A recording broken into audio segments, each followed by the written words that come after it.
Hello, everyone. Good afternoon. This is Bill Whelden, starting our webinar on time at 2 o'clock.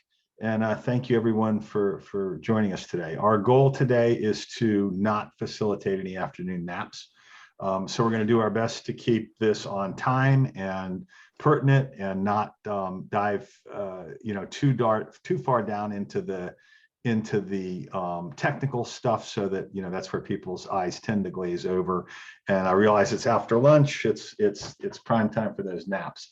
So Andrew Cherise, who is our security expert, has joined us today. I'm happy to say. So if we do get anything technical, Andrew, I'm going to ask you to also try to keep it out of the nitty gritty. Try to help me keep people awake here this afternoon, and we'll move right along. So my name's Bill Whelden, and I'm the CEO of RxIT, and I've been in the IT business for 30 years, and I've had this business, RxIT, for 23 years. And for those of you who want to check us out, go to Google RX-IT, and you can check out our Google reviews, see what actual people say about us. Obviously, we're very proud of those, or I wouldn't be bringing it up here, but this is not the business owner testimonial. We have those too, of course, but this is the day-to-day people that we help with printing issues, or with the computer won't start, or with I got a funny message on my computer, have I been hacked? And they've got the day-to-day feedback on our response. And so we invite you to check that out. What we're presenting here today is a cybersecurity options for smaller offices. And I mean like less than 10 people, one person, two people. And we're doing this for a couple of reasons. And one of them is kind of selfish. And so we provide this, very robust enterprise security for 200, 300, 400 seat companies. And as anybody will tell you in the cybersecurity industry, it's about layers, right? There's no magic bullet. There's no one thing that we can do to say, oh, you're absolutely going to be safe, other than put you in a room with no radio signals and no access to the internet. And then, of course, you can't get anything done.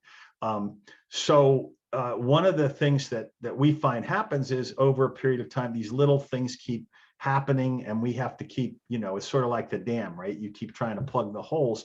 And a lot of times we find attempts to infiltrate are facilitated through the small office that doesn't have access to the enterprise level security that they really need.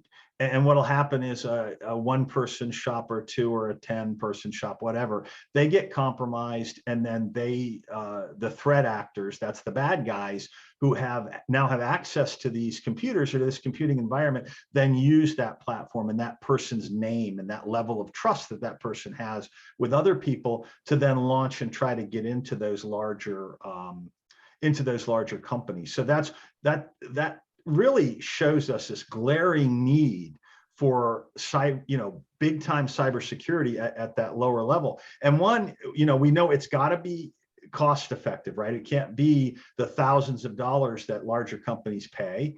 And two, we know that there's a lot of people out there that need this. I mean, the backbone of America is not these big corporations. 80% of 80% of business in America is from a small business. So there's really a need for this. And companies like ours, the IT security companies, IT service companies, don't concentrate, they don't market, they don't service those smaller companies, because they're not lucrative. They're only lucrative if there's a lot of them. Well, what we've done is we've packaged some of the better stuff. We're going to go through it at a high level today. What is this stuff? What does it do? Why do you need it?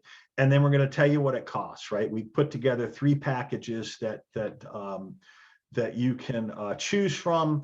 And then we also have custom packages, right? I'll give you some information. You can reach out to me. We can have a 15-minute phone call, or whatever you want.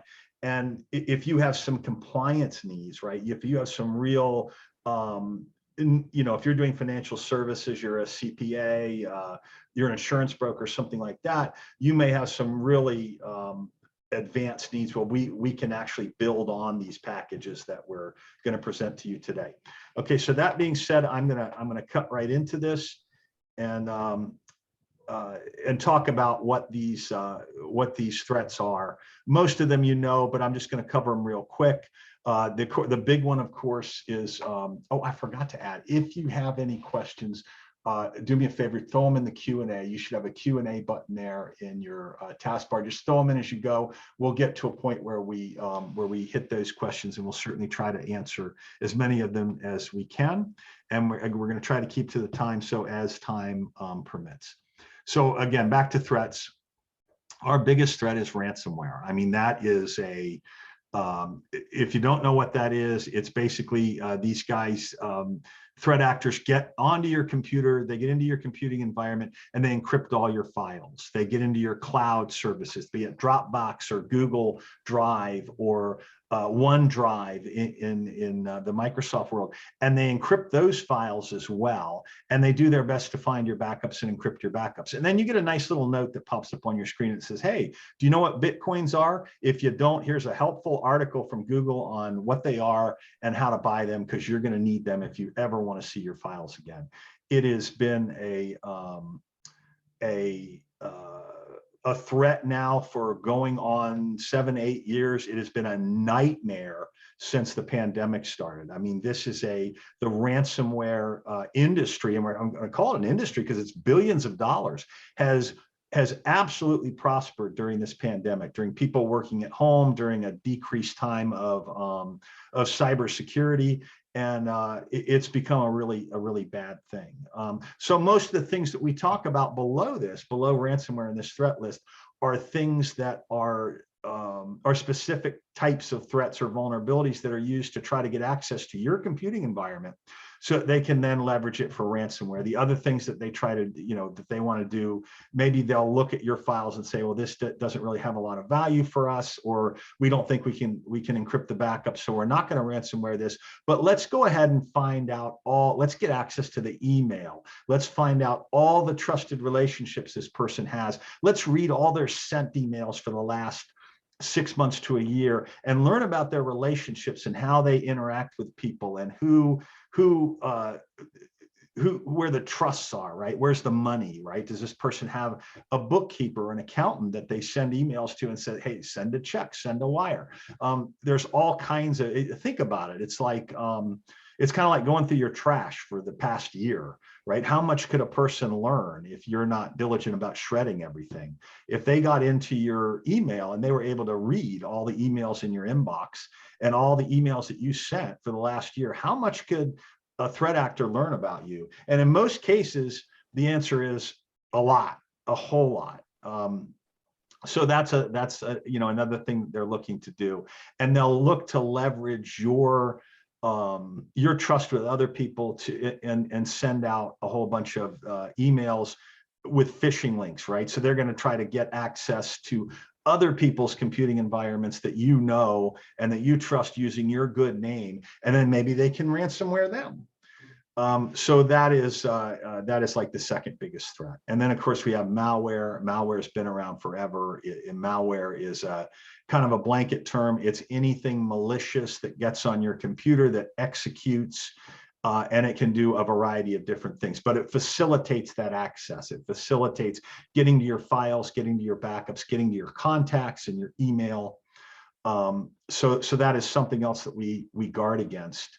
And then there are zero-day exploits. And actually, you know what? I'm going to ask our panelist, Andrew, to chime in. Andrew, have you got a good high-level definition of a zero-day exploit? Because I think I'm going to probably flub that or get too down in the weeds. Yeah, off the top of my head, sure. Yeah, so the easiest way to think about what zero-day means is just stuff you haven't seen before. So everybody knows kind of the cat and mouse game, right? You had McAfee antivirus, and then a new virus comes out, and then a new signature comes out that detects that virus.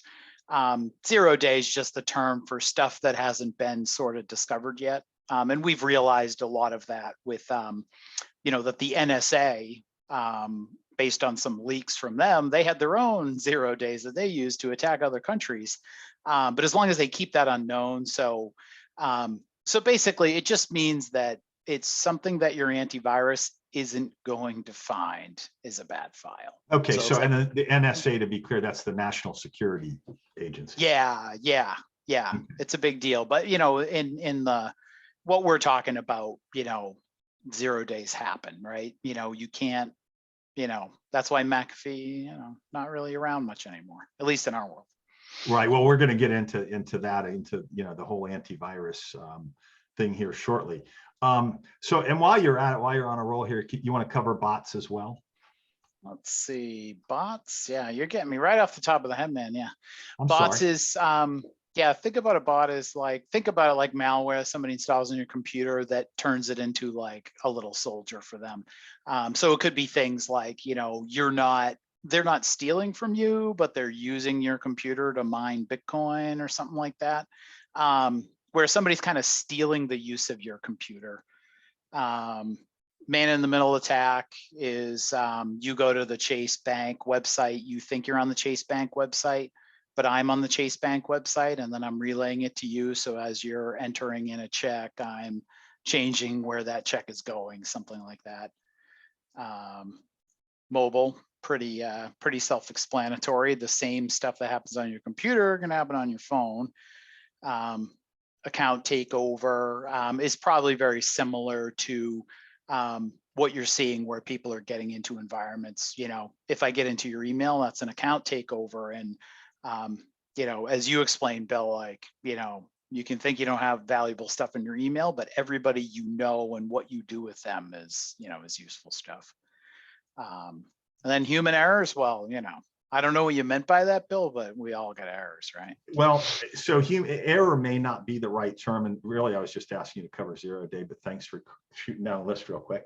So human error would really just mean human action, right? So, and this is a huge thing, right? If you put a person in front of a computer and they're doing their job, they're doing what they do, and they're dealing with life, right? Everyday life. You've got, on top of what you're doing for your work, you've got a side email from your significant other, or maybe something's going on with the kids or with the dog boarding, or, the 1,000 things going on, right? So you're interacting with all this stuff, and it's not necessarily error, but it's slipping up, right? It's making a mistake. You're expecting a DocuSign document to come over. Maybe you're refinancing your house. And, I did that a couple of years ago, and the DocuSigns were flying like crazy. And even before we went to the formal settlement on that, and I almost got compromised. I almost went on a fake DocuSign because it was so real.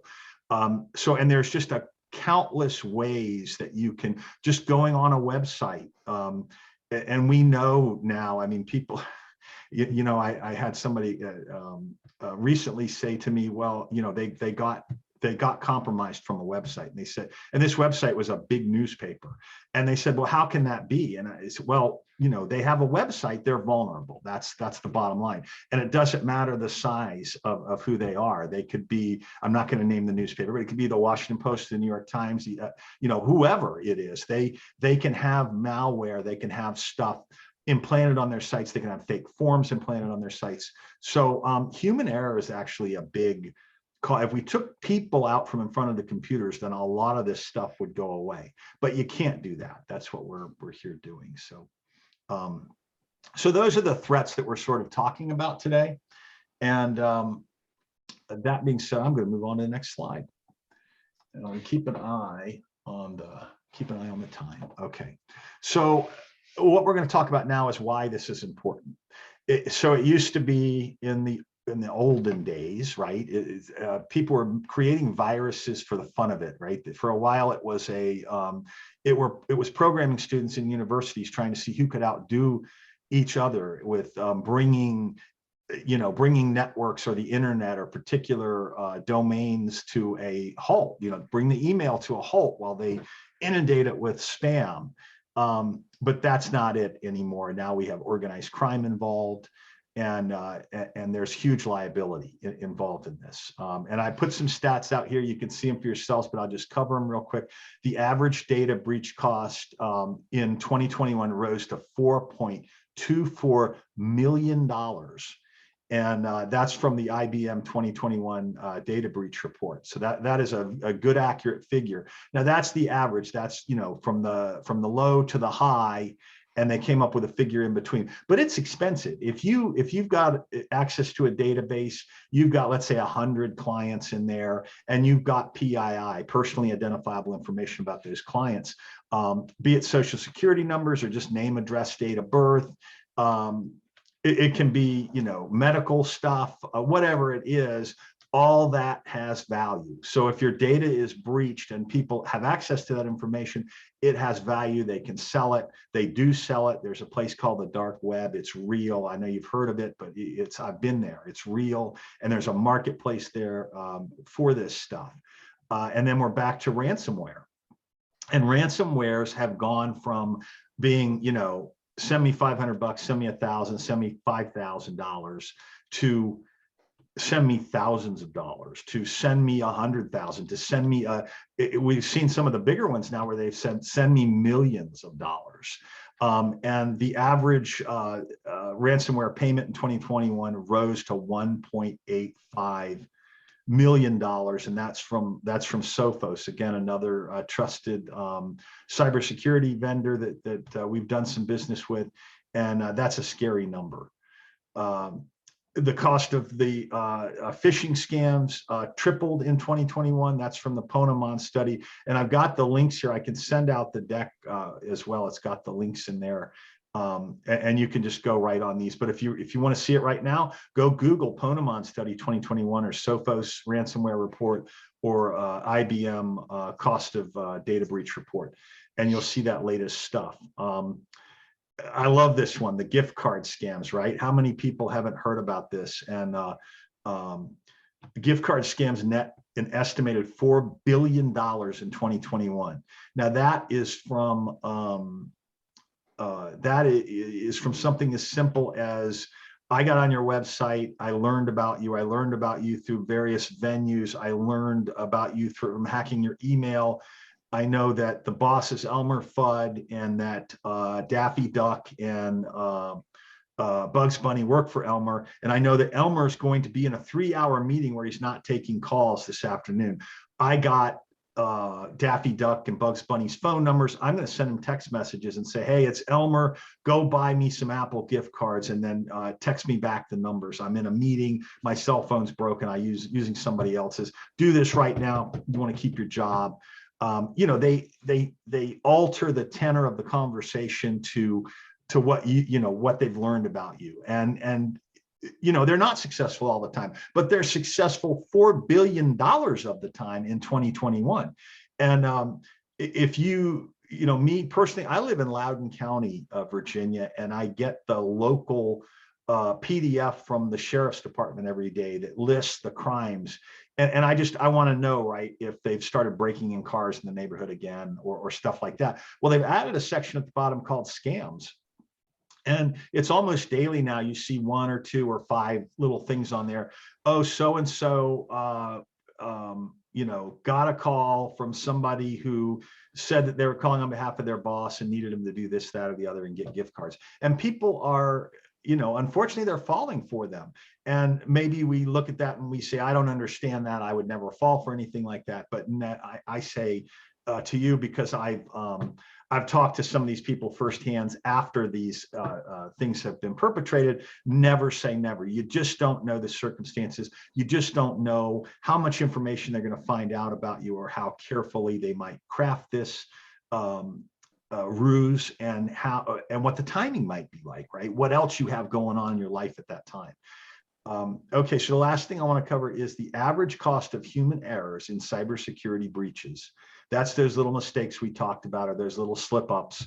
And the average cost hits $3.33 million. That's from the Packet Lab report for 2021.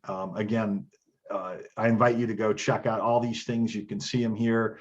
I'll be happy. Anybody that wants, you'll see our contact information on the last slide, or second to last slide. Shoot me an email and I'll answer you with all these links, or I'll send you the deck if you would prefer.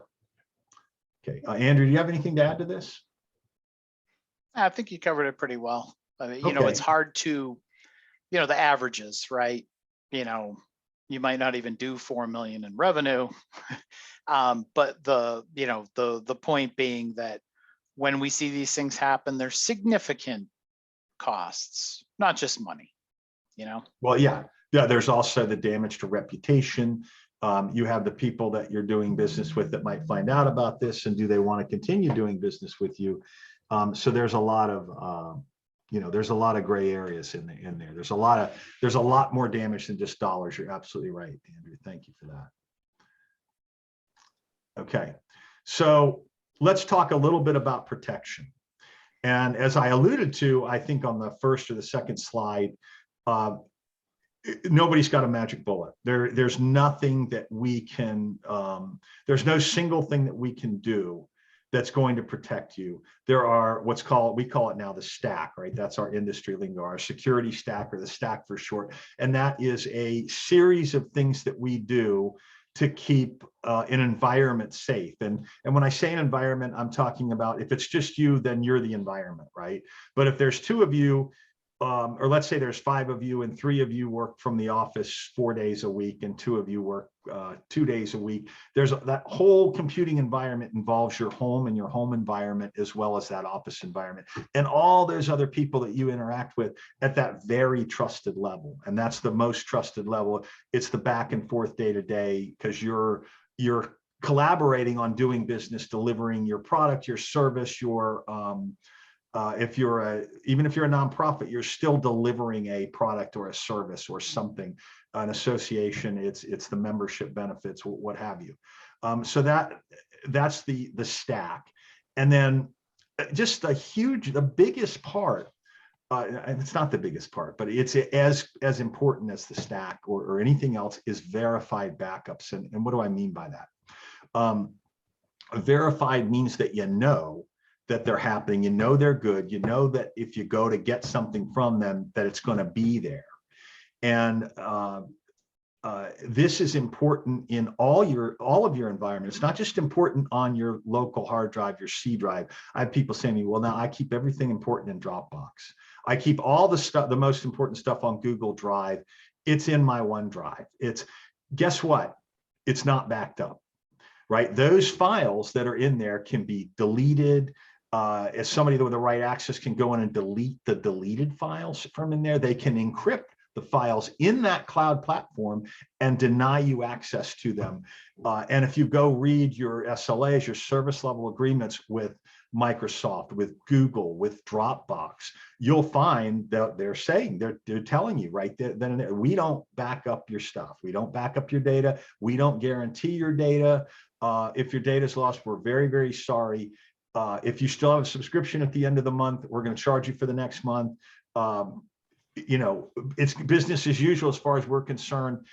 We don't even have anybody you can talk to about this. And I'm not making that up, right? I mean, you probably most anybody on this call knows that, particularly with these larger companies, when you have a really serious problem, you're in forums, you're emailing.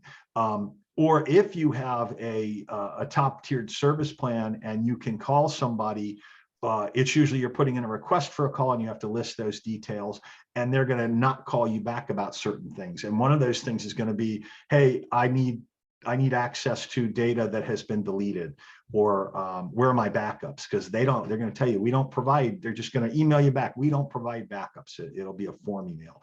So a huge part of any plan to protect yourself needs to include these verified backups.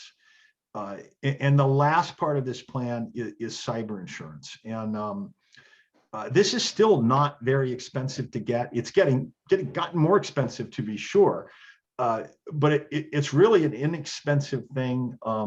Like I said, depending on the amount of data you have about other people, that's sort of the price tag of how much it could cost you if something did happen. It's relatively inexpensive to get a cyber insurance policy. It's not part of your standard business policy. You need to ask your insurance agent about it. If you don't have it, I encourage you to do that. Just make a little note to yourself right now, call your insurance agent ask them about it. They'll give you a quote. There'll be a little questionnaire with, well, it's not a little questionnaire anymore. It used to be a little questionnaire, a couple, 3 questions, like how often do you change your passwords? And now sometimes, depending on what you do, that can be a very detailed questionnaire. And I'll make this offer to you in this webinar. If you want to get cyber insurance and you get this, questionnaire and it's frustrating you, or you don't know how to answer some of the questions, don't guess, right? Because if you guess and it's wrong, and then you need to file a claim, your insurance company is liable to deny the claim, right? Because you gave them wrong information. And that's what insurance companies do, right? They'll honor a claim if you've answered truthfully, or correctly is a better term, right? Because even if you believe it's true and it's not true, that's still a basis for them to deny a claim. So do yourself a favor, get that cyber insurance. If you need help with it, I'll give you contact information. You can reach out to me. If I'm busy, then Andrew perhaps could give some time to that, and we'll just help you answer those. We'll help you answer those questions so you've got a good, sound policy in place. Regardless of your size, if there's 1 of you or 5 of you, I suggest that you talk to your agent about $1 million in cyber policy, because that can add up pretty quick. If you file a claim, your insurance company assigns an incident response team. This is an outside third-party vendor that then becomes involved in your computing environment. They figure out what happened and how to keep it from happening again, and they look for ways to recover that without paying a ransom, or they also look to how deep it went, whose information got compromised, and then they set about with a plan to contact all of those people. And that, of course, is where your reputation comes into play. That's what we don't want to happen. So, but just in case it does, having that insurance policy in place is a really good idea, because there's a lot of things that can go wrong, and those costs can add up very quickly. And again, before I go on to the next slide, I will ask my friend Andrew here if he has anything he wants to add. Nope, not at all. Good backups, cyber insurance. It's good stuff. Yep. Okay, so we are 5 slides in to this. And that's halfway, and we're 2:27. It's a 45-minute thing. I'm gonna do my best here. I don't want to rush through anything. And if we run over a little bit, I'm okay with that. I actually allowed from 2 to 3, but I want to be respectful of other people's time. So we're do our best here. All right. So the next slide that I have is just a graphic, and this is sort of, I talked about the fact there's no single layer of security that we can do. This sort of shows you what we call the Swiss cheese defense, right? It's every layer's got holes in it, right? It's not a solid piece of cheese. So we have all the different little things that we can do here that sort of plug these holes. And when you put all these together, you've got one piece of cheese that's covering the previous piece of cheese. And sometimes those holes line up. But by the time you get through 10 pieces of cheese, you've got all those holes covered at least, a couple times. I mean, that's our idea anyway. And this talks about some of the things that we really only see at the enterprise level. And that is securing remote access, it's content filtering and compliance policies. These are things that sort of make people's eyes glaze over. So let me just simplify that for you. And I won't talk about secure remote access. Everybody knows what that is, right? If you have need of that, I'm sure you've talked about that. But content filtering is basically having a service that looks at what you're doing online. It's looking at the websites, it's scanning them for malware. It's looking at the files that are downloading from a website. Because when you go to a website, you go to HTTP or HTTPS : and then there's a URL. What you're doing when you type that in or paste that in or click on a link, it's automatically pasting that in and opening a browser, is you're sending a command that says, hey, get me this file. Get me this series of files, which might be a bunch of graphics that make up a web page, but they are files that are downloading onto your computer and then displaying in that browser. So sometimes those the bad actors manage to hack into a reputable website, and they're able to get on there and say, they're able to get on there and try to put something malicious in there, or something that's a time bomb that'll be malicious later to try to circumvent your defenses, right? Right. And so that, and then we have the securing your network devices. And even if it's just you're sitting at home in a home office, you're connected through Comcast, you're connected through FiOS, you are on a network, right? Between you and that router and that internet, and maybe there's a printer on the network, maybe there's a significant other on the network, the kids are on the network, it's a network. So we have to worry about that. And one of the big things that we're going to talk about here in the next couple slides, because it's a big part of what we do in this bringing the enterprise level to you, is we're going to talk about what you traditionally know as antivirus. We don't call it that anymore because it's not. If you look back a couple of years ago, you can Google this, the CEO of Norton Antivirus, which is now, I forget what the parent company is now, but they've got a whole suite of products. Basically, they said antivirus doesn't work anymore. It gives you a warm, fuzzy feeling, right? You see the little thing down in the lower right-hand corner. It says, hey, everything's up to date, but it doesn't really work. It needs to be something more. And what's done commonly at the enterprise level is we have a security software like an antivirus. It runs on your computer all the time. It's looking at the processes that are running on your computer, and every process has a signature. We've all had to pull up that task list, right? You hit Control-Alt-Delete because something's not working right, and you've got to hit End task on a particular task. Each of those tasks in that list has what's called a PID, or it's an identification number, basically a signature of how it works. And what our security software does, this is our base product, is it's on there and it's looking at that and it's whitelisting it. And it's saying, okay, I know what this is. I recognize this signature. That is Microsoft Office Word. That is Adobe Acrobat. That is the background process for the Windows 32 kernel. That is the printer driver for the Brother 4486. That's the printer driver for the HP ColorJet Pro 5500. It knows what all those things are. And then what it does is when it sees something that it doesn't know what it is, it stops it from running. It's like you clicking on that end task, only it's got more force. It's down at what's called the kernel level. It's stopping it from running.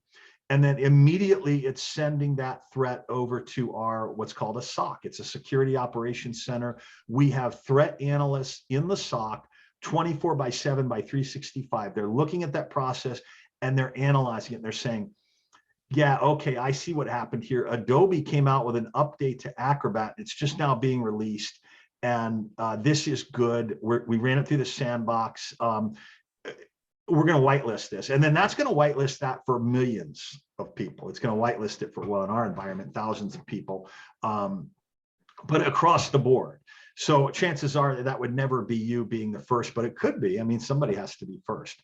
But if it's some file that you got off of recipesforsundaydinner.com or something like that, and maybe there's a little piece of malware in there, it's going to stop it from running. They're going to say, hey, this is a real threat. And you're going to get a notice saying, hey, we stopped a real threat on your computer from running. Okay, so that is basically, that's the high level of what we want to cover. The last part of this that we really want to cover is the ongoing security awareness. We offer it. It's free with any package that we offer. And it's just a high level, it's not high level, it's down there. It's a reminder of all these things you go through. You do it twice a year. It takes you about an hour online. You can start and stop it if you need to. You take a little test. It gives you a little, hey, thumbs up. You did that. And if you've got a small office, if you've got a couple employees, we encourage you to take advantage of this and do it yourself, right? Because you lead by example. And this is really, important. So I'm going to go now into the security stack because I know we're running really short on time. And I just covered Bill, I think this this conference might end at 2:45, so it might be a hard stop. By really? Zoom. So we have that's what Sherry thought. So just wanted you to be aware. All right. Well, everybody knows I didn't cheap out. This is the paid version of Zoom, so it should not stop. Yeah. It should continue to go. But we'll see. Okay, if it stops, then I apologize. I'll at 2:39 remind me, Andrew, and I'll shoot to the slide with our contact information on it. Otherwise, let me see what's going on here. So the we call it next generation antivirus, but so basically that's the Gen X antivirus. It's the security software that we talked about with SOC monitoring. That's the top of our stack. We also have an advanced anti-phishing product in our stack that we implement, assuming your email is in the Microsoft 365 environment. That's, in my opinion, and many people's opinion, the most secure place to be. If you're not in that environment, we could certainly help you get there. With that, we do impersonation protection. If somebody's getting an email from your name at gmail.com or your name at other than your domain name.com, or your normal email address, we're stamping that email with a thing going, hey, this might be fake. This might not really be from your boss, or this might not really be from your accountant. The other thing we're doing is we're turning on, for you, is we're making sure that you've got encryption on everything, not just in the cloud, but on your hard drive. Everywhere things should be encrypted. So if I got a hold of your computer, even if I don't have the password, I can take the hard drive out, I can hook it up to a little machine I've got sitting right here, and I can get all that data off of there, unless you've turned on the correct encryption. We encourage and push multi-factor authentication on everything. We help you do that. It's people, you hear it all the time. Oh, this is such a pain. Well, we have what are called trusted devices. You don't have to do it every time, but every 60 days or so you would do it. And then if it's a new device you've never been on before, absolutely, we're going to give you a second challenge, right? A text message code, or better yet, an app on your phone where you get a code. We're gonna help you implement a backup of not just your local drive if you have one, but those cloud files, the web filtering that we discussed earlier. We also have the ability to do geo access control. This is a more advanced product, but we're able to look and say, okay, Jim, we know that this morning Jim was checking his email from Hyattsville, Maryland, and here it is 3 hours later, and he's checking his email from London. I don't think so. So we're cutting that access off. We're going to pick up the phone and call Jim. We've got his number. Hey, Jim, are you in London? Yeah, the plane just landed. I left my Outlook open on my computer at home, and that's why the email got checked there. Okay, so we allow the access. It might have inconvenienced him for a few minutes, but the number of times we've stopped people from infiltrating has been, I've lost count. I mean, it happens all the time. This is a huge service that we offer. Again, the awareness training, a lot of people say, oh, I don't need that. I know this stuff.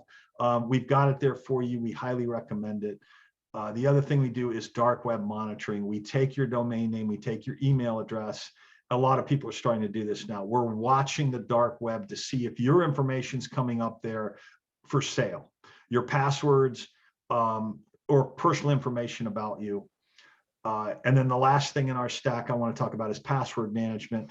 We're actually going to do a webinar on how to effectively use password management, so I won't deep dive on that too much, but that's becoming a really important thing to do. Pretty soon, the insurance companies are going to start, in my opinion, they're going to start asking you to do this. They're already starting to make people do MFA on everything.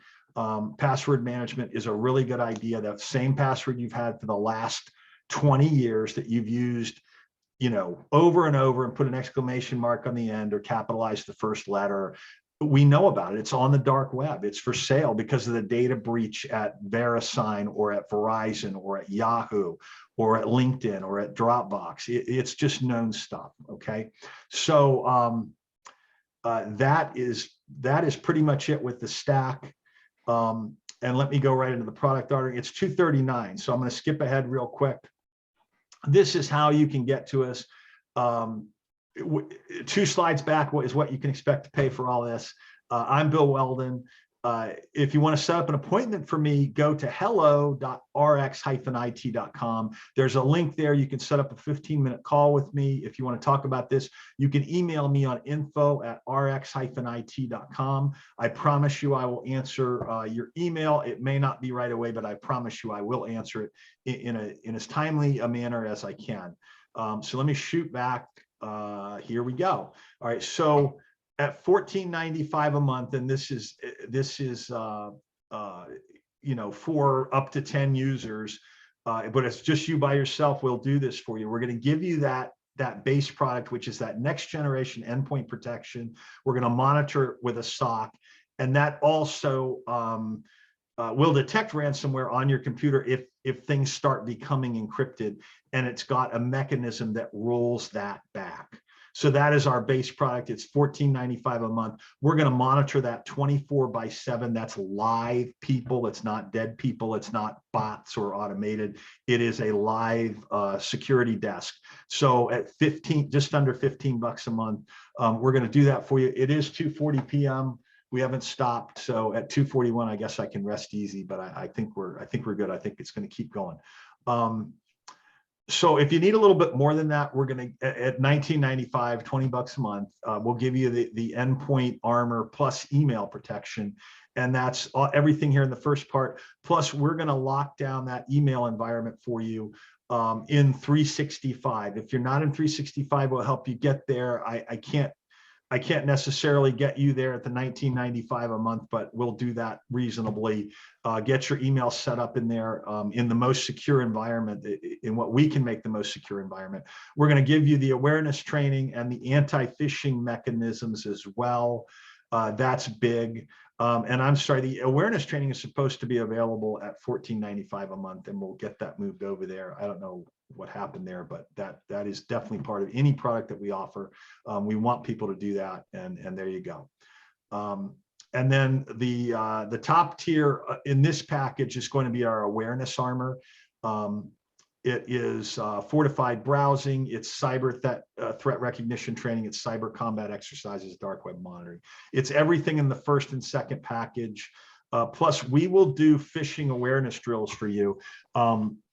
If you're a one-person shop, you may think you don't need this, but we're happy to do it for you, just to keep you on your toes. If you have employees or you have people that are contractors that have email addresses in your domain and you want to keep them on your toes, this is basically, we're going to send out those cleverly crafted emails on a schedule, and we're going to try to trick you into clicking on the link, just like the bad guys do. And it's useful. It's not to beat anybody up. It's not to browbeat you. It's just to keep you on your toes. And then of course it helpfully suggests that, yeah, you might want to go back and take that awareness training that you didn't think you needed, and maybe not such a bad idea. We're going to also offer you that secure browsing that we talked about, and that dark web monitoring that we talked about. The secure browsing being a Cisco product. It's a very robust product that goes on your computer. It's going to plug into your browser, and it's going to make sure that you're only going to websites that are safe. And then the dark web monitoring, like I said, that I don't think we have it scheduled, but we're going to be doing a dark web webinar upcoming here in the next 4 to 8 weeks, where we're really deep diving on the dark web and how it works and what that means. So stay tuned for that. And I did want to cover the password thing again real quick. Again, we're going to be putting out that password management package here shortly. We've got a webinar on May the 4th.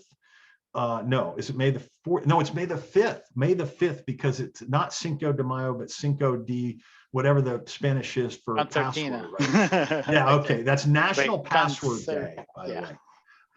So what this chart shows is, if you've got an 8-character password and you've got an uppercase letter on there, this is how long it takes a hacker to compromise that password. It's 22 minutes. If you're less than that, we're basically going to hack you instantly. Or 7 characters with at least 1 uppercase letter, a number, and a symbol. I need 6 minutes and I can hack your password. And then all the way up to the big enchilada here, a 12-character password with at least one uppercase letter, a number, and a symbol, 34,000 years. I'm good with that. If it's going to take you 34,000 years to hack my passwords, have at it. So Andrew, do you have anything to add to this? Nope. It just highlights how useful password manager is, because you can make long passwords that you don't have to remember. I don't know about you. I can't remember anything these days. Right. Well, and we all have those 2 or 3 go-to passwords that remember, and we're on a website, we're signing up for something that says create a password. It must have at least 8 characters and an uppercase letter. And you've got one of those 3 just pops in your head. So you put it in and go, okay, I'll remember that. I'll change. Maybe you even say to yourself, like me, oh, I'll change that later. I'm telling you, if you've been using that password for any period of time, it's a known password. It truly is. It's on the dark web. And it's not necessarily anything you did. It's those big companies, like I said, LinkedIn, Yahoo. We now know that every single email account from Yahoo was compromised. The username and password for every Yahoo email address was hacked a couple years ago. And there have been huge data breaches at LinkedIn and Dropbox. And if you had an account there and you used one of your go-to passwords, it's out there on the dark web and bad guys have access to it. So the only thing that might be keeping you safe right now is there's so many people's usernames and passwords out there that are available. And even having that information, it takes time to get into infiltrate somebody's world. But that's what these guys are doing as a job. There are a lot of them, and that's their job. 7 days a week. All right, so back to my contact info. Again, if you have needs that exceed one of those 3 packages, I'm happy to talk to you about that. We've got, we can build that up all the way, to cover anything that you need covered. We can do. Feel free to set up an appointment to me. Just go to hello.rx-it.com. Email us info@rx-it.com. Bill Whelden, this is Andrew Cherise, and we went over by a minute. And thank you. I'm going to take at least one question. It was just Sherry in there. Okay. All right. Cool. Okay. They're all flipping over to the answered column. So it looks like we answered any questions that were received, or they were answered one-on-one in the chat window. All right, good. So we can keep this on time, only 2 minutes late. I want to thank you all for your time. Thank you for attending today. Again, reach out to us, and I'll look for those emails. Great. Have a great day.